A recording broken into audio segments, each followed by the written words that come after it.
Buenos días, buenas tardes, buenas noches, desde donde se encuentren sintonizándonos. Les damos la bienvenida otra vez a la Nota Discordante con su servidor Walter García y Gustavo Gustavo Cabrera. Cabrera. Hoy estamos a 2 de abril de 2025, una fecha conmemorativa acá en Argentina con respecto al inicio de la Guerra de las Malvinas y se conmemoran los veteranos en este día. Por eso tenemos la bandera argentina y un pequeño homenaje a la Armada Argentina y a los peleadores que lucharon en esa valiente guerra. Sí, importante eso que estás señalando y lo del día, de, digamos, sentir como algo que pertenece, ¿no? a, a mi generación, Ujú. no un poco más con la tuya, ¿no? Claro, ¿no? Tomando en cuenta los acontecimientos. Ujú. Recuerdo que en Venezuela conformamos los comités de solidaridad con Argentina, ¿no? Ujú. Y llegamos a pensar de alguna manera que Argentina iba a recuperar las Malvinas como parte de esa confrontación con Inglaterra. Y era una pelea así como David de un contra Goliat, David ¿no? contra Goliat. Ujú. Pero lo que quería comentarte sucedió hace poquito. Cuando yo venía para acá, me monté en el colectivo y en algún punto se montaron tres personas que hablaban inglés. No sé si eran precisamente de Inglaterra o eran norteamericanos. Lo cierto Ujú. del caso es que el chofer, viendo que no podía pagar porque no tenían el Tarjeta carnet, sube, claro. el SUBE, Ujú. sino que tenían la tarjeta de crédito. Ujú. Entonces, a la final, como ya el autobús había tomado su marcha, lo dejó pasar. Ujú. Al rato, yo que estaba en el primer puesto, él comentó, esos boludos tenían que ser ingleses. Entonces, inmediatamente a mí me vino el recuerdo de, casualmente en el día de hoy, de cómo está en la memoria más de los propios argentinos, de lo que pasó ese día y de su odio de alguna manera a Inglaterra, ¿no? Claro. Que ha persistido durante, bueno, este, unos siglos prácticamente. Y bueno, ya casi 2 siglos, ¿no? de historia argentina como tal de Sí. república. Entonces ese es Ujú. una especie de mandato de los muertos que está allí presente, latente, vivo en la memoria, pues, y en los argentinos como tal. Claro. Sí. Bueno, pero saliéndome ya del tema de Argentina, ¿no? Ujú. Un poco recordaba yo para el programa de hoy que esta es la segunda parte, ¿no? Ujú. Sí, correcto. De por qué somos como somos y llegar a algunas precisiones, digamos, desde dos vertientes. Una que tiene que ver con la superación de esos elementos academicistas e historicistas, porque a veces hemos entendido, y yo ahora lo comprendo más, que hemos estudiado la historia de Venezuela, y esto seguramente le puede pasar a otras personas, ¿no? Como algo separado de nosotros. No, eso pasó y eso no tiene nada que ver conmigo. Ujú. Y sin embargo, cuando uno ve las realidades, digamos, los análisis, etcétera, sí tiene que ver conmigo, sí camina conmigo, aunque yo pueda ir cambiando y ser distinto en muchas cosas, pero sí camina conmigo. Y ponía a un poco contar esta anécdota del cómo somos los venezolanos dentro de esa mixtura cultural, este, con esto de las crisis, ¿no? Y que en las crisis es donde la gente se pregunta, se lo preguntan, digamos, la gente de diferentes niveles, de diferentes estratos sociales. Dios mío, ¿por qué no sucede esto? Bueno, te cuento que mamá tenía una expresión que decía, esto se lo llevó quien lo trajo. Decía así, Ujú. y será Dios que nos trajo esto, qué sé yo. Y además de eso, en esto de las crisis, para que tú veas hasta dónde está presente en la mentalidad la, lo que viene de atrás. Resulta que hace 20 años aproximadamente, Ujú. mi hijo de 19 años Eduardo Rafael, fallece por un problema de asfixia en una inmersión en una piscina. Y para hacerte el cuento más corto, yo quedé, ¿cómo es que se dice? Anonadado, o sea, yo quedé Abatido. abatido Ujú. que no, Walter, no encontraba respuesta, explicación a la muerte de un joven. ¿Y qué significaba eso para mí? Recuerdo que yo ya en esos años yo participaba en la izquierda, marxista, materialista, que no cree en religión, que no cree en nada. Incluso Marx tiene una expresión que dice que la religión es el opio de los pueblos. Tú la sabías, ¿no? Sí, sí, sí, la Sí. conozco, la conozco. Entonces resulta que, pero a mí se me metió en la mente que detrás de esto, y te estoy contando y lo estoy sintiendo, Sí. era Dios que me estaba castigando. Y inclusive llegué hasta a pedirle perdón a algunas personas que eran como mis enemigos o que había tenido un problema con ellos. Los que se sentían como enemigos. Sí. Y aparte de eso, Ujú.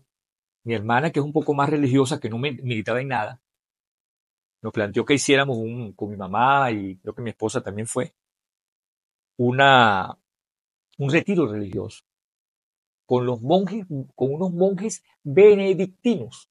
Imagínate tú esa estructura conservadora. Claro. Y yo fui esos días. Y bueno, los monjes me dijeron que no, que eso era parte de una vida, que se había cumplido, que por Algo mandato divino. divino, que para tratar de sacarme, pues. Esa sensación de culpabilidad. Sí, ¿sabes de dónde viene eso? De lo que se llamó pecado original y por lo cual hemos sido educados y formados. Y eso es una de las tesis, precisamente ahora que estoy recordando y que vamos a hurgar un poco en este asunto, de esos mandatos de los muertos, es decir, esas memorias históricas que a veces las consideramos perdidas, pero que en algún momento se presentan como tal. ¿Qué opinas tú de esa? Bueno, esta anécdota es el mandato de los muertos, como bueno, hoy justamente en este día conmemorativo en Argentina se expresa muy bien como los muertos nos siguen condicionando nuestro día a día y nuestras percepciones y nuestras maneras de enfrentar la realidad, independientemente de cuando hayan muerto.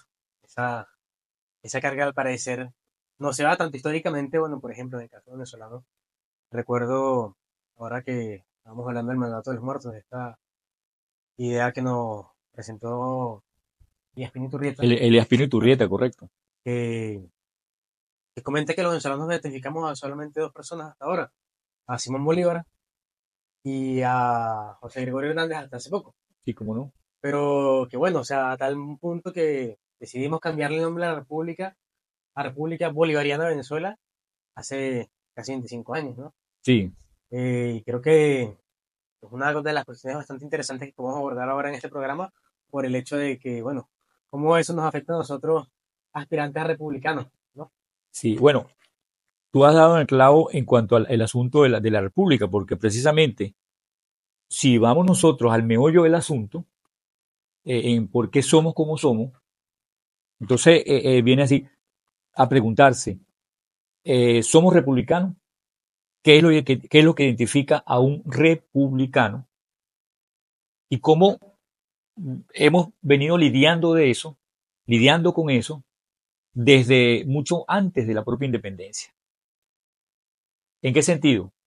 En esto, por ejemplo, la tesis que estamos investigando y que ya tiene mucha gente que ha escrito sobre eso, incluso de la propia Argentina, porque Pino Iturrieta creo que se llama Andrés Rosler, ¿no? Andrés Rosler, sí, Sí, creo que es el autor historiador, del, sí, no, es profesor de Derecho, es profesor abogado. de Derecho, Ujú, y tiene varios libros escritos. ujú. No Entonces, recuerdo el nombre, pero sí, sí, el- entonces, pero lo interesante de esto, y aquí me voy a detener un poquito, en cuanto a lo que señala, los hallazgos que hace Pino Iturrieta acerca de dónde venimos para llegar a lo que por qué somos como somos. Entonces resulta que él parte, a mí me causó extrañeza, porque yo no tenía idea de lo que él estaba diciendo en lo que uno conoce como historia de Venezuela. Entonces él dice que en el año de 1687 se llegó a Venezuela las llamadas constituciones sinodales que venían del Concilio de Trento de España, ¿no? Y se concentran aquí y los obispos, el obispo se reúne con los curas y con la parte cristiana para analizar la realidad venezolana y de qué manera esas constituciones sinodales entraban en la condición de pueblo venezolano. Es decir, en la colonia, pues. Claro, Estamos hablando de la colonia. En la Capitanía General de Venezuela. Porque resulta, el reclamo venía porque nuestros indios, los negros y ya la población mestiza, parda en aquel momento, no aceptaba la formación religiosa. Era renuente a los secretos y a las divinidades y a todas estas cosas de la iglesia. Y obviamente, yo entiendo que tenía que ser de esa manera porque ni los indios ni los negros esclavos tenían por qué tener formación cristiana. Claro, ni tenían por qué querer ser católicos. Sí. Claro. Entonces, el cuento, para hacerlo más corto, es que consideraban el pueblo, esa masa, como un pueblo inecto. Inecto significa que, bueno, que no podían conducirse por sí mismos, que no aprendían, eran muy tercos en el aprendizaje de lo que venía de toda la ciencia y toda la cosa religiosa de los españoles. Claro, ¿Eh? de ese constructo. De esa superioridad, pues, uh-huh. Civilizatoria, claro, de Europa. de estar elegidos por Dios a venir a traer la Sí, cristiandad al nuevo sí, mundo. sí, sí. Entonces, además de eso, la tesis de Colón, Uh-huh. cuando llega a esta tierra, que dice que esto era un paraíso y que consiguió unos seres que probablemente eran unos ángeles. Uh-huh. Pero esos ángeles había que educarlos. Claro. Entonces, de allí viene la tesis de los padres de familia y la multitud promiscual. Ahora, ¿quiénes eran los padres de familia? Los blancos criollos, que conjuntamente con la iglesia y con los obispos administraban, digamos, lo que era toda la conducción, la educación, la legalidad y el tratamiento de esa población, de esa multitud promiscual. ¿Y quién era la multitud promiscual? Precisamente ese pueblo inecto. Para hacerte el cuento más corto, entonces significa que ese pueblo inecto necesitaba conducirlo.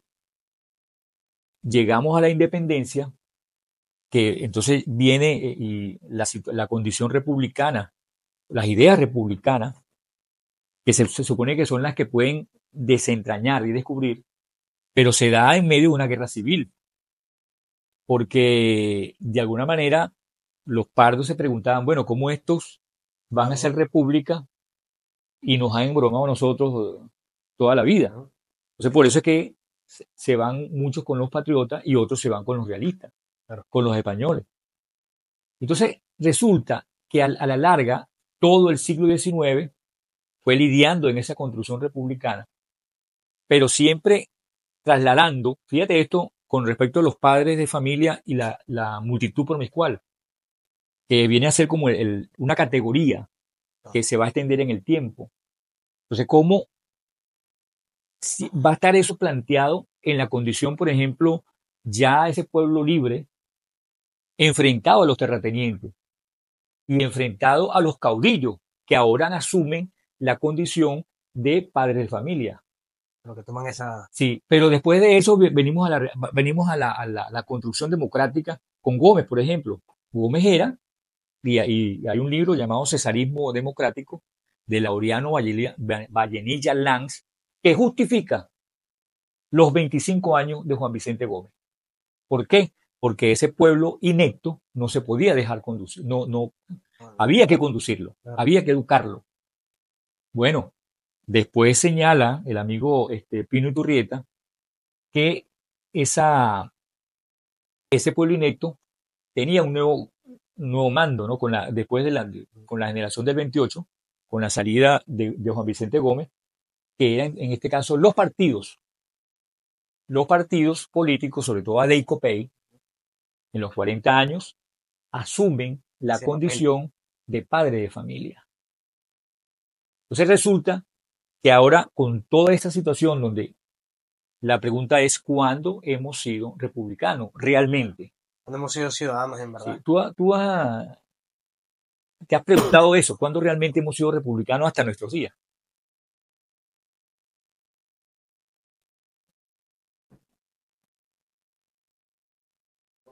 Bueno, Gustavo, como veníamos hablando de esto, el republicanismo, para las nuevas generaciones como yo, esto es una cuestión bastante nueva y bastante desconocida más allá de los libros de historia, porque nuestra generación tuvo la, la dicha, la desidia, de ser la generación de la revolución bolivariana. De esta nueva idea de república que surge en el 99 como contraposición pues de lo que se llamó la Cuarta República. Bueno, por eso el partido de Chávez se llamaba Quinta República. Quinta República. Bueno, aquí tenemos la Constitución justamente de 1999 y que nos plantea a nosotros también como generación un problema de que no, a cómo ser republicano si uno no creció en una república. ¿Cómo se puede conocer la república y querer ser un ciudadano si no se conoció más que una situación de compañero, camarada o opositor, ¿cómo le llamaba Chávez? No me acuerdo, escuálido, claro, entre chavista y escuálido, en la que como que retrocedimos en el tiempo otra vez a estas cuestiones de caudillos, ¿no? O sea, me parece a mí también increíble cómo el mismo pueblo venezolano en esta construcción histórica que ha hecho de República o de Venezuela como país independiente, ha tenido, como bien comentaba, una ineptitud o una ingenuidad en el sentido de que, bueno, se pudo lograr en algún momento, en su momento, la democracia. Y el pueblo venezolano tuvo un proceso de democratización y de construcción de ciudadanía importante.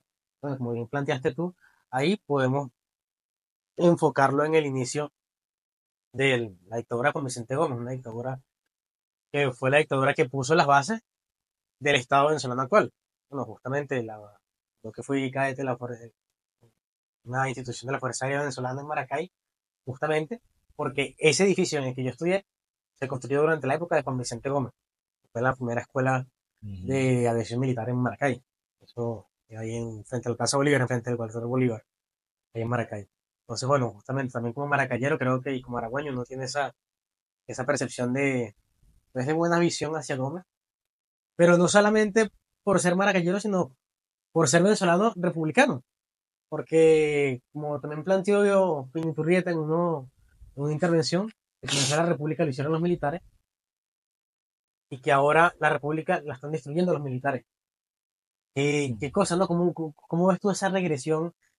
Si es una ineptitud, si es una venganza de la vida, Sí, o cómo lo plantearías. ahora, hay una cosa que antes de responderte, Ujú. me gustaría ¿qué has pensado tú si eso que llaman la ineptitud, tú lo Ujú. mencionaste, viene precisamente de un regreso a ese mandato de los muertos, con respecto a eso de 1687, de que era un pueblo inecto? ¿Tú crees que peligrosamente eso sigue estando en las generaciones futuras hasta llegar a nuestros días?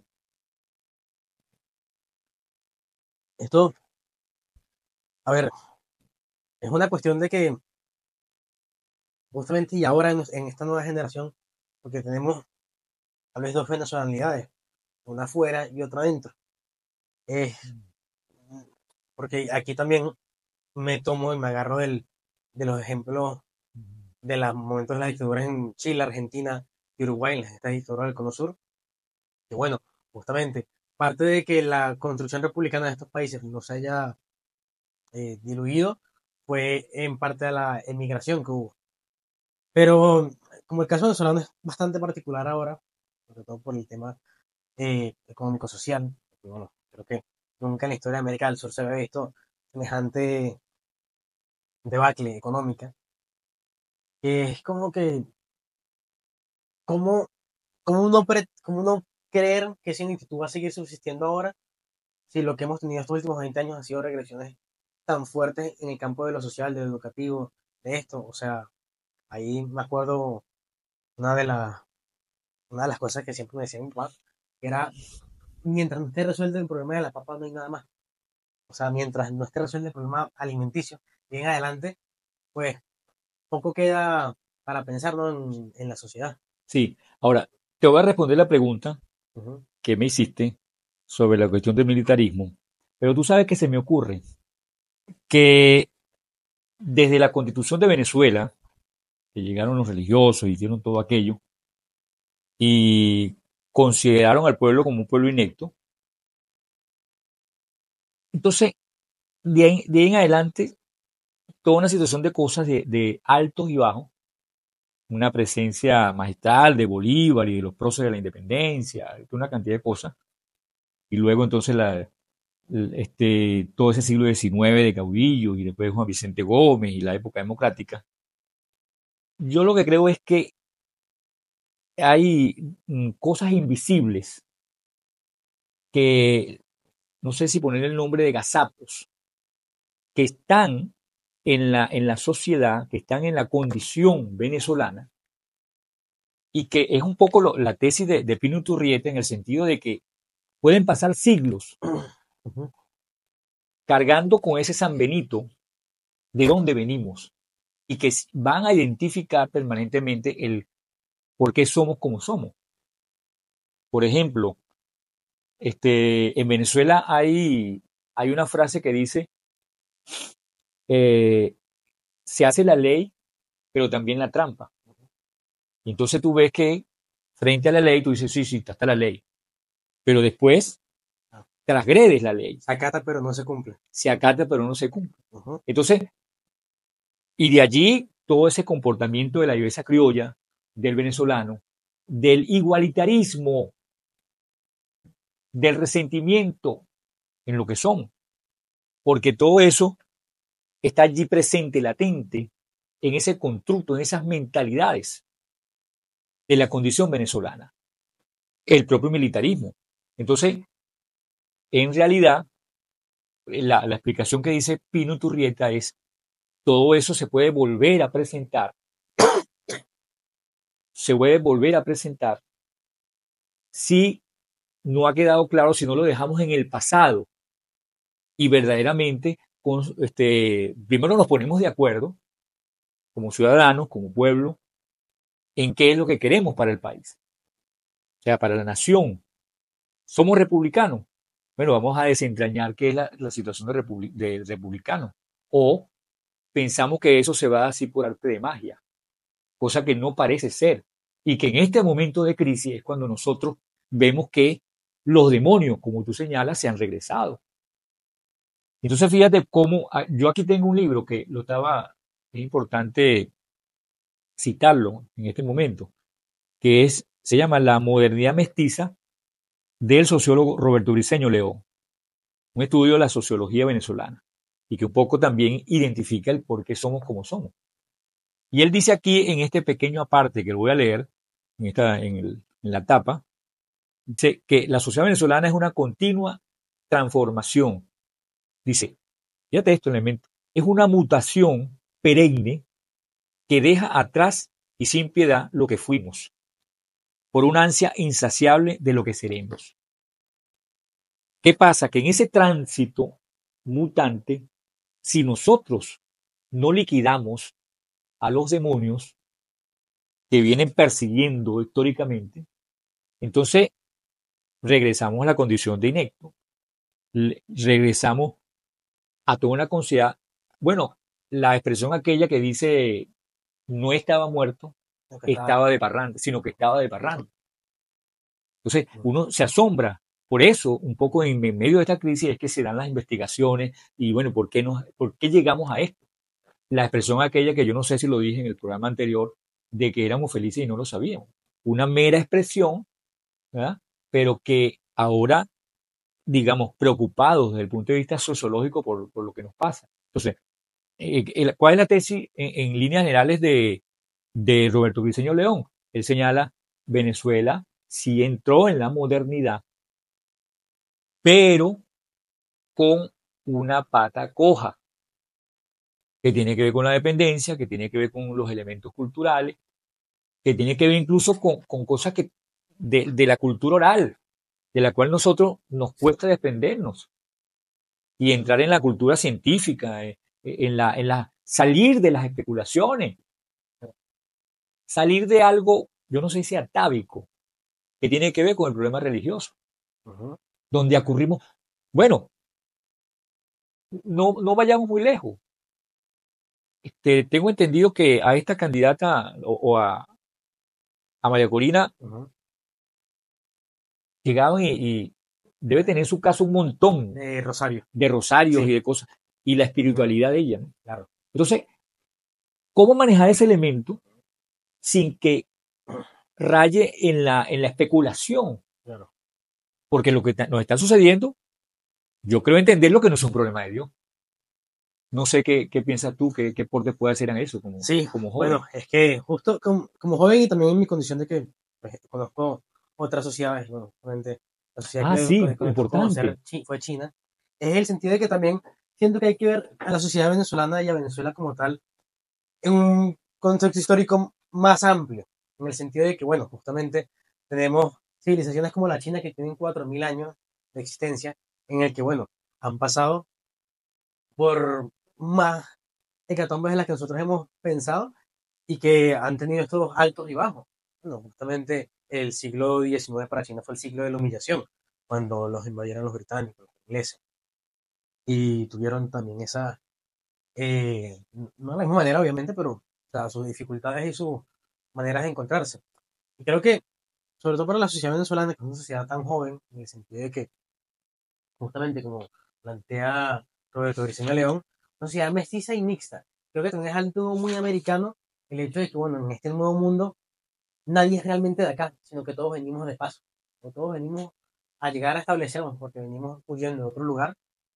El mismo ejemplo puede ser aplicado para Argentina o para Estados Unidos, en el sentido de que América es una sociedad, y en este incluye la sociedad venezolana, una sociedad en construcción, que todavía está buscando ese, ese que somos. O sea, estamos todavía en una construcción actual de, de qué somos, de qué seremos, y sobre O sea, ¿tú todo. crees que yo me voy a morir sin ver el que somos? No, y yo también. Es como que, claro, por supuesto, porque no sabemos, no sabemos y ahora que estamos tan desperdigados por el mundo, creo que esa pregunta se vuelve más difícil aún. Pero a ver, es otra de las cosas que también a mí me gusta mucho de América y de la sociedad venezolana en particular, que es que aquí todo está por construirse. Aquí es tierra fértil para hacer algo. Ahora, América, América. América Latina. América Latina, sí, sí, América Latina y por supuesto, en el caso de Venezuela, creo que en particular, pues porque, a ver, hemos sido en esto también, tal vez, pioneros en, en las acciones políticas en este continente. Porque, a ver, Bolívar y su acción libertaria, pues libertó la mitad de América del Sur. Y bueno, hasta el mismo eh, Carlos Andrés Pérez en su momento creó la OPEP junto a los países de Arabia Saudita y cartelizaron el petróleo. O sea, tuvimos en nuestras sociedades momentos álgidos en los que supimos construir y aprovechar nuestra posición en el mundo. Y bueno, como Chávez en este último siglo, a ver, el socialismo del siglo XXI se esparció por toda América del Sur como fuego, después de que ganó Chávez. Eso no fue casualidad. O sea, eso yo creo que también ahí da a entender que la venezolana tiene mucho que aportar, porque sigue aportando, incluso desde lo bueno y desde lo malo. Porque, a ver, Venezuela es un problema que está en boca de todos, y eso, pues por alguna razón está en boca de todos, porque sigue siendo importante. Ahora, mira, fascinante lo que tú estás diciendo porque eso me lleva Incluso me deja un poquito, no mucho, de orgullo, ¿no? Claro, De esa condición venezolana, porque, y americana, de alguna manera, latinoamericana, porque hay que reafirmarlo, ¿no? claro.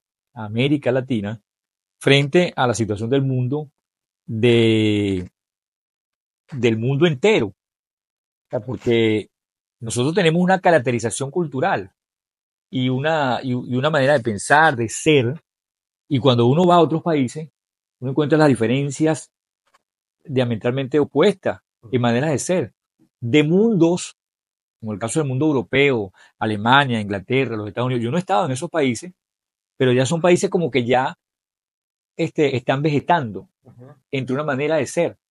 Claro. Mientras América, en esta situación, digamos, Caótica. con sus Ujú. recursos, con toda una cantidad de cosas, está repensando y buscando modelos, ¿no? Ujú. Y sabes que uno de los precursores de esto de buscar modelos y que tuviesen enraizado con esa identidad fue Simón Rodríguez, Claro.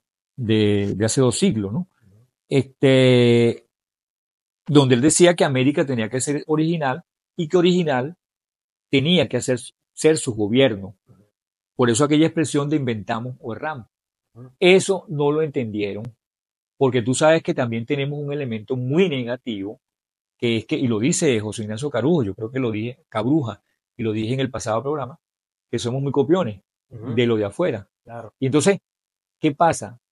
Que probablemente esta crisis nos lleva a revalorizar en el qué somos para construcción, Ujú. ¿eh? Y que pueda salir a relucir con orgullo y para nuestros hijos y para la posteridad, el, la búsqueda Ujú. y dejar atrás toda esa visión atávica o toda esa visión, digamos, esos mandatos de los muertos que, como tú lo señalas, todavía de alguna manera nos siguen acompañando. Claro. Ahora, ¿somos inectos? No, yo no creo que seamos inectos. Yo creo que eso está Ujú. superado y las investigaciones no hablan. Sin embargo, sí creo que hay gazapos, hay situaciones, hay mitos que uno los consideraba muertos y sin embargo no están muertos. Sí, sí, y bueno, ahora que me hiciste recordar una cuestión, bueno, que ahorita está en boca de todos, la cuestión de las exportaciones de los venezolanos de Estados Unidos. Hace poco había visto una noticia de que Mm, un juez federal había cancelado o había bloqueado momentáneamente esas exportaciones, o no, las exportaciones no, el estatus de protección temporal, argumentando y en su investigación expone que la mayoría de los venezolanos con ese estatus de protección temporal, mm, aparte de que no son delincuentes, tienen una tasa de educación superior a la del promedio americano, un 54 64% son profesionales universitarios. De de esos 500.000, más de la mitad son profesionales universitarios. Y el 94, 96% de esas personas que tienen ese estatus trabajan en Estados Unidos y se mantienen propiamente. O sea, tienen un nivel de disposición al trabajo mayor, inclusive que el americano, que el de muchas otras nacionalidades en América Latina. Lo que deja de ver cuenta de que, a ver, yo no quiero decir con esto que todos los venezolanos somos buenos, pero tampoco todos somos malos. Y claro. ahí está la cuestión de que, inclusive, y esto yo podrá sonar un poquito mal, pero es que los venezolanos somos hasta buenos para lo malo. Porque si no, claro, porque es que si no, si no, porque se está hablando del tren del agua en Estados Unidos, en estas cuestiones. Imagínense que los declararon organización terrorista y los tratan igual o peor que a los miembros de Al Qaeda que hicieron un atentado terrorista derribando dos edificios en Nueva York y atacando el Pentágono. Y tienen el mismo trato que los delincuentes venezolanos, que son delincuentes comunes. Ahí es donde digo yo, bueno, o sea para bien, o sea para mal, Hasta para lo malo. hasta para lo malo somos buenos. Y damos de qué hablar.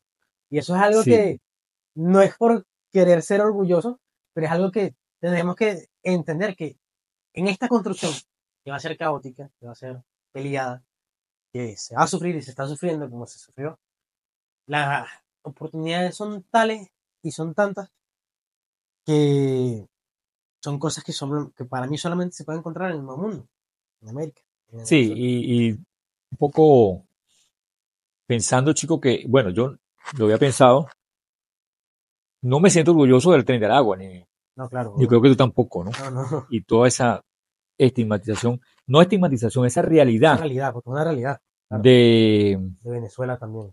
de esa exportación, ¿no? Ujú. Y el caso, por ejemplo, de terrible asesinato del teniente Ojeda. Ojeda en Chile. Sin embargo, también tengo que, digamos, aportar sobre lo bueno, ¿no?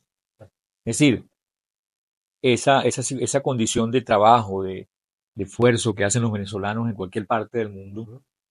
y eso, y de amistad, y de encuentro Y con el otro, adaptabilidad, que precisamente creo de que es algo adaptabilidad, muy venezolano, sí, que viene de esa mestizaje, de esa modernidad sí, mestiza. de esa modernidad mestiza, pues, como tal. Y bueno, como te decía, lo que asombra ante el mundo es que después de tanto tiempo, digamos, lidiando, tratando de llegar a una construcción republicana, hoy en día nos sigamos preguntando por esa condición republicana, que no la tenemos. De allí que, por ejemplo, las generaciones, la generación tuya, son generaciones que tienen que preguntarse, de alguna manera, qué significa ser republicano, cómo yo tengo que dejar dejar de un lado la visión paternalista, esa visión del padre de familia, Estado protector. si ese estado protector, e igualmente dejar la visión de la multitud promiscual, de la cual se planteaba y que de alguna manera generó constructos en el tiempo, desde 1687 hasta nuestros días. ¿En qué sentido? Bueno, en el sentido del crecimiento con un orden, algo que tenga que ver con la construcción de valores, Ujú. porque ese es otro elemento importante que tiene que ver el que somos, Claro, cuáles son los valores, porque en la patria, cualquier patria se construye con la base del trabajo, pero también con la base de valores. ujú, ¿Cuáles son esos valores republicanos? claro. En la condición del ser. ¿Cuáles son esas? Tiene que ver, por ejemplo, el sentido de la palabra, el sentido de la honestidad, No, yo creo que a eso yo tengo que aportar algo acá y para ir cerrando en esta gran conversación que hemos el tenido acá. sentido de la riqueza. Ujú. Es que yo, una de las cuestiones que más me sorprendió al llegar a China fue ese, o sea, conocer por primera vez lo que era vivir en una sociedad con un sentido del honor y de la lealtad tan fuerte y la responsabilidad como el chino. Para nosotros, que llegamos tarde a todos lados, porque voy a poner Sí, ejemplo, porque es literalmente creo que mi primer choque cultural. sí. Lo dices tú eh, ahorita, pero ujú, lo han dicho historiadores. Santos ujú, Michelena dijo, nosotros llegamos tarde al siglo XX sí, y al sí, XXI ni se diga, imagínate, empezamos el socialismo nosotros en el siglo XXI. cuando ya en Claro, otra parte se ha caído. cuando ya terminado fue la Unión Soviética. Sí. Ahí llegamos nosotros.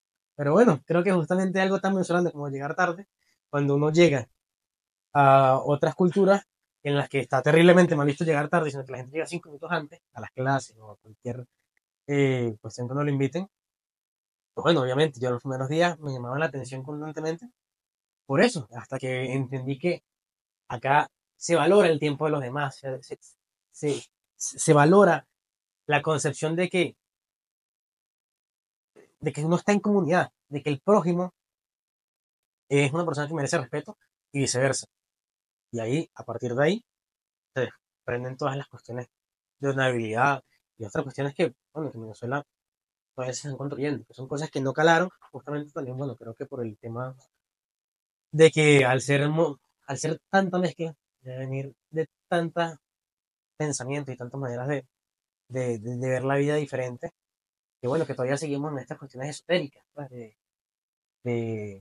de misticismo y filosofías todavía que no se atan a sí mismas en la realidad como es, sino que buscan es el cómo debe ser de la realidad. Nosotros todavía estamos buscando ese cómo debe ser y no vemos lo que somos. O sea, en esa construcción constante de idealizarnos y de querer buscar ese ideal, nunca avanzamos porque no Sí. nos fijamos en qué somos, en qué estamos, en qué momento estamos, y mientras que no seamos científicos y no le metamos el ojo a la empiria, al mundo empírico, pues vamos a seguir filosofando en esa... La comprensión sociológica Ujú, del propio que señala Roberto Briceño León, en esa mutación, en esos cambios, ujú. pero tú dijiste algo que a mí me conmueve, ¿no? Que es vernos hacia nosotros mismos y lo que decía Simón Rodríguez.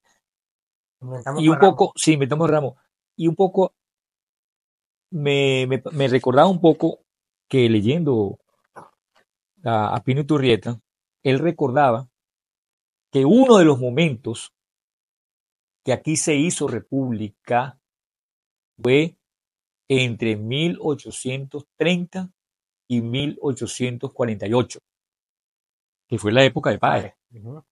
donde se dieron asambleas, donde se dieron reuniones, el Congreso, etcétera, sobre qué hacemos en ahora que nos separamos de Colombia, Colombia.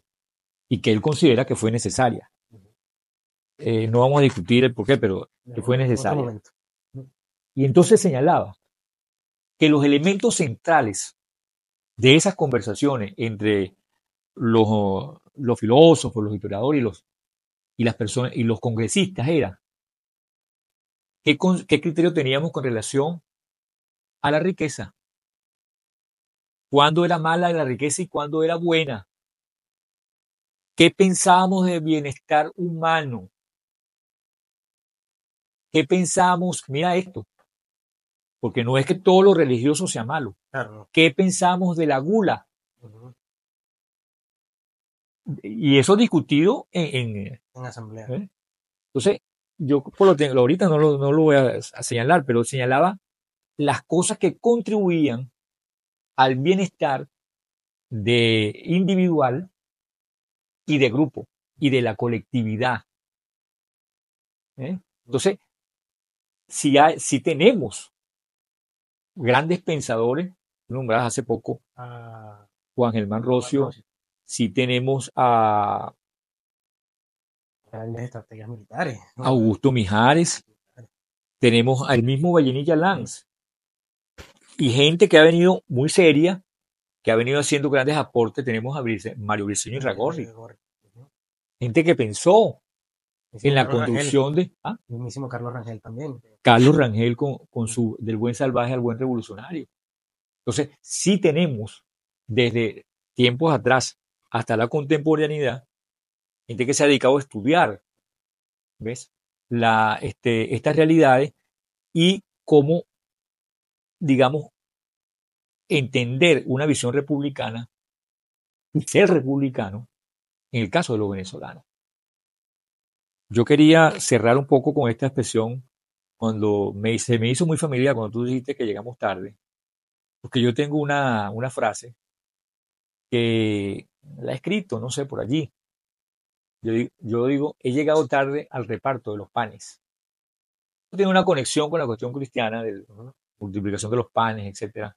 Y cuando yo he mencionado eso, digamos a título personal, pues, un poco de que ya a estas edades de la vejez es que me he puesto a estudiar la historia, cómo es que he desarrollado capacidades escritorales, escribí una novela y he escrito otras Ujú. cosas, pero yo he debido de hacer eso desde una juventud, pero que esa juventud la tuve extraviada en la izquierda, en otras cosas domésticas. De Por llegar eso, tarde que no llegar. por eso decía que llegué tarde al reparto de los panes. Ujú. Pero Pero también llegó. acompaño la expresión que tú estás señalando. Es mejor llegar Que nunca llegar. Que bueno, que que nunca ese llegar. es nuestro dilema hasta ahora que no estaríamos llegando aún. Ahora, ¿tú crees, ¿No? yo te Ujú. devuelvo la pregunta, ¿tú crees que tienes tiempo de que te lleguen los panes? Y es como que veremos. Esas son cuestiones que estaremos decidiendo acá, ¿no? También es nuestra responsabilidad también desde afuera, y yo creo que de todos los Sí, jóvenes, no dejar morir esa venezolidad afuera, ni tampoco adentro, pues aunque estemos en dictadura y que no sea tan fácil hablar, las conversaciones siempre se sí, van a seguir dando. sí. Bueno, desde acá de Buenos Aires nos despedimos, su servidor Walter García, Y bueno, Ángel Gustavo Cabrera, y realmente interesado pues en estos temas. claro, y de aquí continuaremos obviamente conversando en estas cuestiones, porque bueno, Aquí una tesis doctoral mínimo sale. Sí, claro. Hasta luego, un placer que nos hayan escuchado. Les invitamos a que se suscriban a nuestro canal, a que nos sigan en nuestras redes sociales y un saludo. Hasta la próxima.